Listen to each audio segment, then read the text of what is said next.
Bismillahirrahmanirrahim. Alhamdulillah wassalatu wassalamu ala Rasulillah. Ikhwani fiddin rahimani wa rahimakumullah. Pada kesempatan kali ini kita lanjutkan kembali pembahasan kita masih dari kitab Al-Madkhal ila Tarikh Fiqh, pengantar untuk mendalami ilmu fikih. Nah, sekarang kita masuk ke fase selanjutnya dari fase-fase yang dilalui oleh ilmu fikih, yaitu asru at-tabi'in, masa atau fasenya para tabi'in. Nah, di pertemuan-pertemuan sebelumnya kita sudah bahas bagaimana perkembangan atau segala hal yang berkaitan dengan fikih di zaman kenabian dan di zaman para sahabat radhiyallahu taala anhum. Maka sekarang kita masuk ke fase selanjutnya yang tidak kalah penting dengan dua fase sebelumnya, yaitu fase at-tabi'in. Setelah fase at-tabi'in, nanti kita akan ambil fase a'immatul mujtahidin. Setelahnya, insyaallah kita akan ambil fase al-asrul hadir. Nah, kita mulai hal-hal yang berkaitan dengan asrul tabi'in. Nah, ada beberapa poin yang insyaallah taala akan kita bahas di sini. Yang pertama berkaitan dengan mabda asr tabi'in, permulaan dari fase tabi'in, itu dari tahun keberapa sampai tahun keberapa. Ya, yang dinamakan zaman tabi'in itu tahun berapa sampai tahun berapa. Kemudian yang kedua, manzilatu asr tabi'in fi tarikh. Apa sih kedudukan dari fase tabi'in dalam timeline sejarah ilmu fikih itu sendiri. Nah, kemudian pembahasan yang ketiga, abrazu ma'alimil fiqh fi asri tabi'in. Ya, tanda-tanda atau poin-poin yang paling zahir, yang paling penting untuk dibahas yang berkaitan dengan fase tabi'in. Artinya, apa yang perlu kita ketahui tentang fase ini. Kemudian yang keempat, insyaallah ta'ala kita akan bahas tentang tadwinus sunnah fi asri tabi'in. Proses kodifikasi sunnah di fase tabi'in. Kemudian tadwinul fiqh fi asr tabi'in. Ya, tadi tadwinus sunnah, sekarang tadwinul fiqh. Ya, kodifikasi fikih di fase tabi'in. Nah, jadi sunnah itu sebagai sumbernya, fikih itu sebagai metodenya, hasil dari atau buah yang dipetik dari sumber tadi. Nah, maka akan ada dua pembahasan nanti di situ, tadwin sunnah dan tadwin fikih dibedakan. Kemudian ya, pembahasan yang keenam, maqam fiqh tabi'in wa khassaisu, ya, kedudukan dari fikih tabi'in. Kalau tadi kan kedudukan dari fase tabi'in. Kalau sekarang kedudukan dari fikihnya para tabi'in dan karakteristiknya bagaimana. Ilmu fikih di zaman tabi'in itu kalau dibandingkan dengan ilmu fikih di fase-fase yang lain, bedanya di mana. Nah, kemudian yang terakhir insyaallah kita akan membahas ya, pembahasan tentang takwinul madaris al-fiqhiyah. Ya, takwin al-madaris al-fiqhiyah, pembentukan madrasah-madrasah fikih. Ya, kalau di zaman A'immatul Mujtahidin, zaman Imam Bukhari, zaman Imam Syafi'i, Imam Ahmad, Imam Malik, itu dikenal istilah madhab. Nah, kalau di zaman tabi'in itu dikenalnya istilah madrasah. Nah, jadi madrasah itu berbeda dengan madhab. Apa saja perbedaannya insyaallah ta'ala akan kita bahas nanti di pembahasannya. Baik, kita mulai dari poin yang pertama yaitu mabda asr tabi'in. Baik. Yabtadi'u asr tabi'in sanata wahidu arba'in minal hijrah. Ay bidayah min khilafah Muawiyah bin Abi Sufyan wa yantahi fi awail al-qarni tsani al-hijri.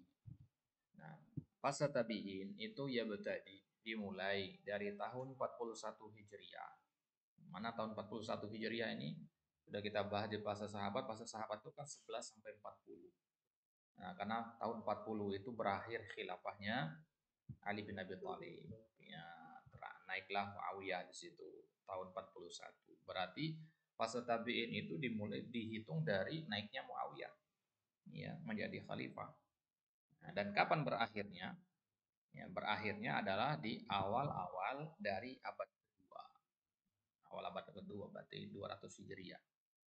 Ya, awal abad kedua namanya Al-Qarni Tsani, berarti abad kedua Hijriah. Nah, satu abad berapa tahun? 100 tahun, berarti dua abad 200 tahun. Nah, ini panjang sekali berarti kan fase tabi'in ini 41 sampai 200. Ya, kalau fase sahabat saja 11 sampai 40. Nah, jadi tapi di awal-awal saja, awal-awal abad kedua. Nah, baik. Kemudian poin yang kedua, manzilatu asr tabi'in fi tarikh fiqh. Ya, kedudukan fase tabi'in dalam rangkaian sejarah fikih. Yumatsalu inda katsir minal bahitsin al-asra at-ta'sisi lil fiqh. Kalau menurut mayoritas para peneliti, para ilmuwan, mereka memisalkan fase tabi'in ini seperti fase taksisi, ya, fase peletakan dasar fikih, bukannya fase kenabian, peletakan dasar fikih. Sudah kita bahas dulu, taksis fikih itu di fase kenabian. Itu fase bedanya adalah kalau fase kenabian itu memang fase awal munculnya fikih secara mutlak. Kalau fase para tabi'in itu fase peletakan dasar. Artinya apa? Artinya fikih itu menjadi lebih terstruktur itu di fase ini.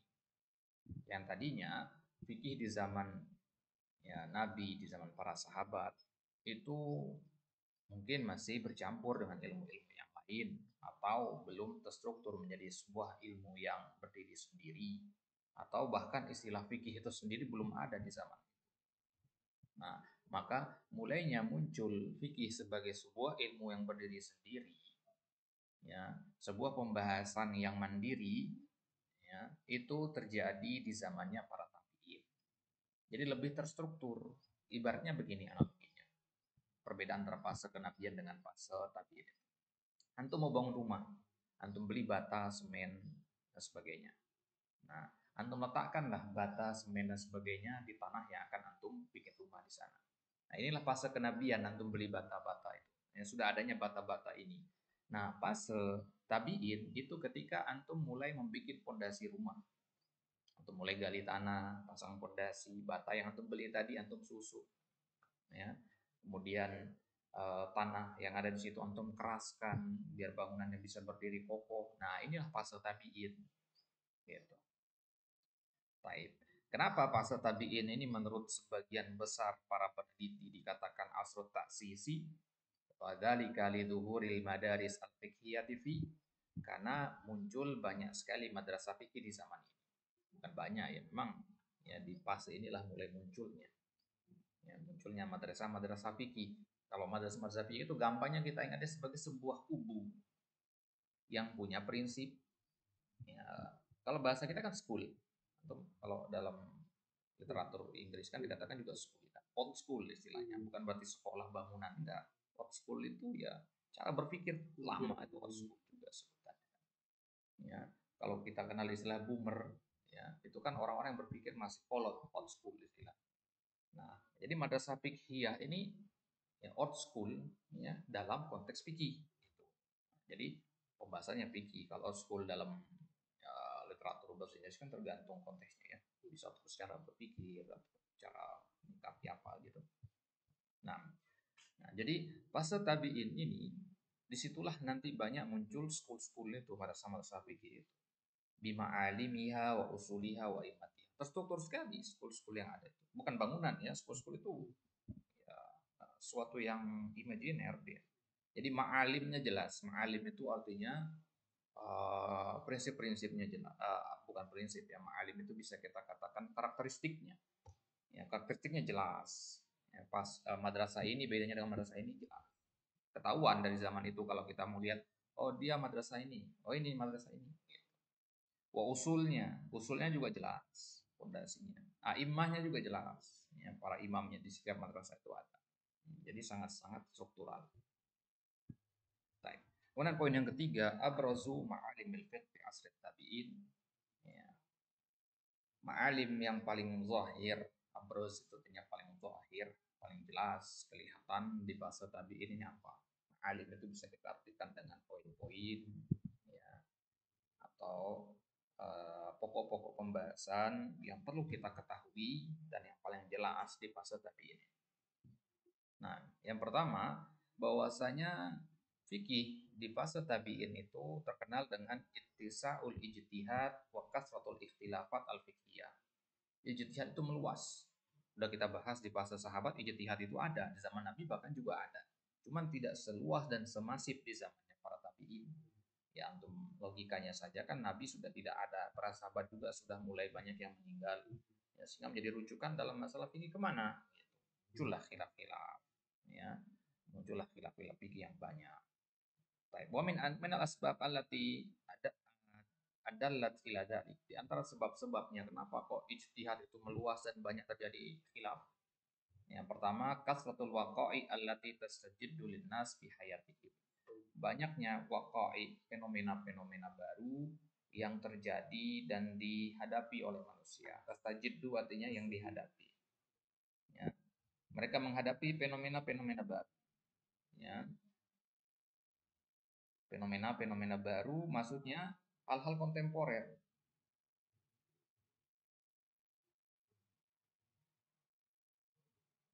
Ya, fenomena-fenomena kontemporer yang tadinya kasus ini belum ada di zaman sahabat atau di zaman Nabi gitu. Karena kan teknologi semakin berkembang, ya zaman semakin maju, sehingga ada banyak hal-hal yang tadinya tidak ada hukumnya, ya. Maka ini menyebabkan terjadinya khilaf, bahkan menyebabkan terjadinya atau banyaknya al-ijtihad. Baik, mau nggak mau gitu ya. Kemudian yang kedua penyebabnya adalah ittisa rokatil bilad al-islamiyah, ya, meluasnya wilayah kekuasaan dari negeri Islam. Ya, kan di zaman Muawiyah itu Islam itu sudah luas sekali sampai sampai perbatasan Cina sebelah timur, kemudian sebelah utara sudah masuk ke Eropa, Spanyol sana, kemudian sebelah barat ya sampai ke apa namanya daerah-daerah Afrika sana. Nah, luas sekali wilayah ya Islam kala itu, bahkan sampai sepertiga dari dunia dikuasai kala itu. Maka tentu dengan luasnya kekuasaan ini akan menyebabkan banyak atau berpotensi terjadinya khilaf-khilaf yang banyak, masalah dalam masalah fikih. Baik. Kemudian yang ketiga, tagayyur anmatil haya al-ijtimaiyah wasiyasiyah. Berubahnya anmatil haya, ya, berubahnya bahasa kita itu lifestyle, ya, secara sosial maupun secara politik. Ya, lifestyle orang itu berubah-ubah. Ya, anmat itu maksudnya stylenya. Style kehidupan orang berubah-ubah entah dalam masalah ijtimaiyah atau sia-sia. Ijtimaiyah itu sosialnya, sia-sia itu politiknya. Nah, kehidupan sosial orang sudah berbeda, tidak seperti di zaman para sahabat. Begitu juga perpolitikannya sudah beda. Ya. Baik. Kemudian yang kedua, ma'alim yang kedua adalah tamayyuz hadzal asri bi dhuhuril istidlal bi aqwalis sahabah wa fatawihim. Fase ini dia menjadi istimewa dibandingkan dengan fase-fase yang lain dengan kemunculan al-istidlal bi aqwalis sahabah. Di bawah ini. Istidlal bi aqwalis sahabah, berdalil dengan ucapan para sahabat dan fatwa-fatwa mereka. Kalau di zaman sahabat itu mereka masih berdalil dengan hadis tok, ya, hadis tok atau Al-Quran tok, udah gitu, nggak berani mereka keluar dari situ karena para sahabat masih banyak hidup begitu.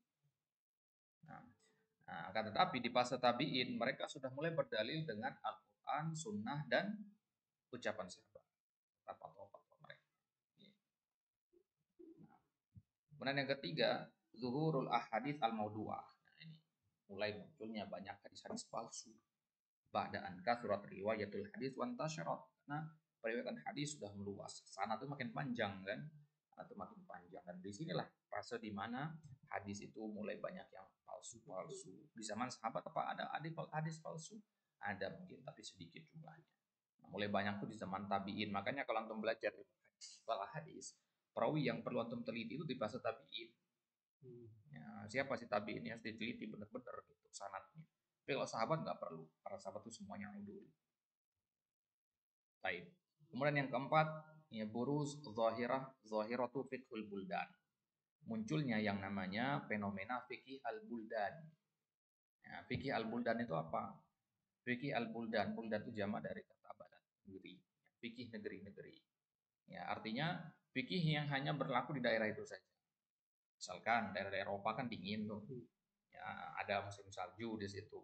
Maka ada kasus-kasus misalkan apa hukum menghangatkan badan dengan vodka, dengan khamr di daerah-daerah dingin itu. Ya, kalau minum air terlalu dingin misalkan. Ya, apa hukumnya di situ minum khamr di daerah dingin seperti itu? Nah, ini namanya fenomena waqi' yang hanya berlaku di daerah-daerah tertentu saja. Nah, atau di daerah misalkan Afrika, apa hukum di situ misalkan karena di situ air ya, sedikit ya.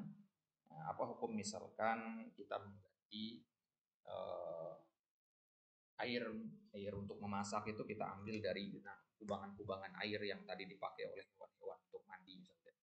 Apa kita bersuci dengan air itu atau memasak makanan dengan air itu misalnya. Atau sebagian daerah di Afrika itu ada yang makan tanah, ya tanah ya, lumpur ya mereka saring sebagai rupa jadi seperti kue begitu. Apa hukum makan seperti itu? Nah, ini namanya fikih al-buldan. Nah, ya bagi orang Arab sendiri kasus-kasus seperti ini kan asing gitu. Baik. Ya, jadi fikih al-buldan itu adalah kejadian-kejadian yang terjadi hanya di daerah-daerah tertentu. Baik. Yang kelima, tasyakkalat fi hadzal asar madrasatu ahli hadits wa madrasatu ahli ra'i. Mulai tasyakkal, mulai memiliki bentuk. Di fase inilah mulai terbentuk madrasah yang dua ini. Secara umum madrasah itu bagi dua ya, ahlul hadis sama ahlul ra'i. Ahlul hadis artinya selalu mengedepankan hadis. Ahlul ra'i itu pakai logika. Jadi nggak menelan mentah hadis, tapi melihat kepada bagaimana pemahaman dari hadis itu. Nah, pemahaman ya kontekstual dari hadis itu. Ya, jadi kalau ada orang melihat hadis itu dari pemahaman kontekstualnya, ahli ra'i dia. Nah, tapi kalau selalu mengedepankan sanad, oh ini sanad lebih kuat daripada yang ini, ahlul hadis. Nah, dua-duanya benar, ya, dua-duanya dibutuhkan, nah, tidak satu salah yang satu benar tidak.